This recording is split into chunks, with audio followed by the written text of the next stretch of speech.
Professor Robert Kurzban. Welcome to the Interacting Minds Center. Why is it important to study how humans coordinate? First of all, thanks for having me here. It's great to have this opportunity to visit.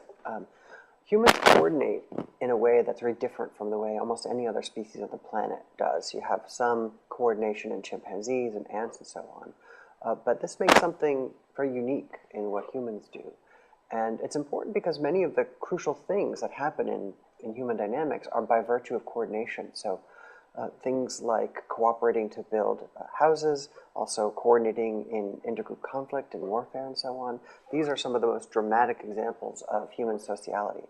So I think as social scientists, it's important for us to understand how people make those decisions and how that process works. So one of the more specific things that you study is morality. And many people would think of morality as something that is about being nice to each other and treating others with dignity.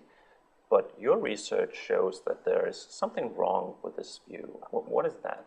Yeah, the idea that morality is all about being nice has a pretty long time history. So that's the way sort of Darwin thought about it, and it's the way many philosophers have. But by the same token, many philosophers and others have pointed out that many things that people do in the name of morality can really prevent people from doing things that they want. They can prevent people from engaging in mutually profitable transactions. So the reason that many transactions don't occur, take the example of charging interest here in Europe over the last several hundred years ago. This was something that would have been very beneficial, but was prohibited, and it was prohibited by virtue of morality. People said it's wrong, it's immoral to engage in that kind of behavior. So it's pretty important to think about not just how morality sometimes does have these positive consequences, but much is done in the name of morality that constrains people's behavior and makes people worse off.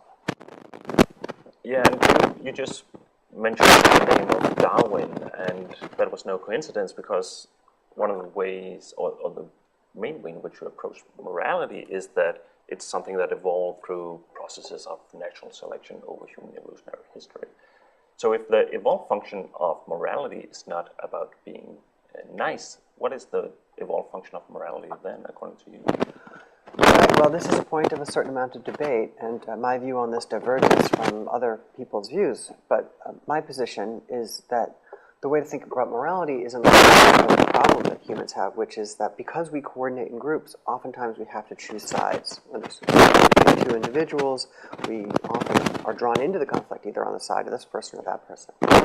What we think, and when I say we, this is work in collaboration with some former students of mine and some of my colleagues, what we think is that morality is the thing that you use to choose sides. So if you get into a fight with somebody else, something really specific that happened, you use the actions that you've taken to choose whose side to take. So if you were the person who started the fight, or the other person who took something from you, everybody in the social group uses those actions to coordinate on you as the person against whomever was in the fight. And in this sense, morality does wind up being good for observers, because observers wind up being on the same side of the fight as everybody else is.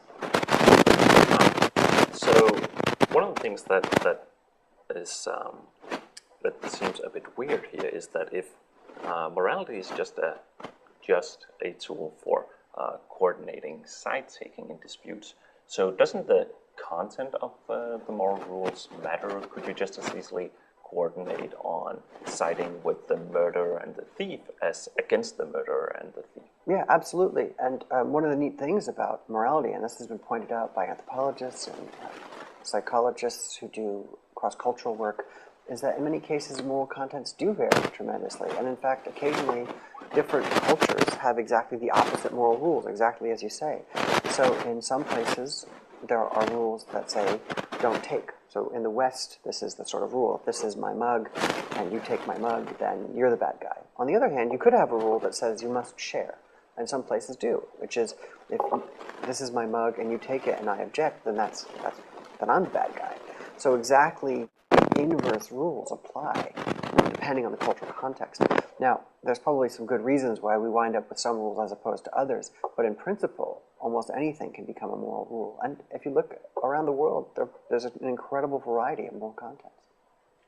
So this is actually a way in which you can use evolutionary psychology and evolutionary theory to actually sort of understand cultural variation too, right? Yes, exactly. So as an evolutionary psychologist, I often will apply the ideas and hypotheses that we generate in the discipline to try to understand one of the most important things, which is cultural variation. We're interested not just in the ways in which sometimes people are similar or the same, but in the way that our brains lead to patterns of variation across cultures and across time. So I have a final question for you, and here I would like to ask you about your views about the current state of knowledge. So in your opinion, what is the key questions that we still need to answer when it comes to understand how humans coordinate and how humans interact with each other? Well, as you were saying, there are some very strange examples of moral rules which are very difficult to understand. So in my work, I've been thinking a lot about so-called victimless crimes or victimless offenses. So people have very strong moral intuitions, for example, that it's not okay to sell a kidney or a liver. They have the intuition that selling sex for money is morally wrong. And one question we have is, where do these intuitions come from? Why do we have these intuitions? What good are they doing? Why are they so common cross-culturally? And part of that really speaks to the larger puzzle of how can we understand, given the incredible cross-cultural variation in moral rules, where they come from, how they change over time, and what forces exist that push those rules around. So we think that one step, obviously, is going to be settling the debates about different people's views about morality, but an important continuing debate is going to be about where does this variation come from, how can we understand the process of variation, and particularly the dynamics, how these rules change over time. Well, thanks very much. Oh, thanks for having me.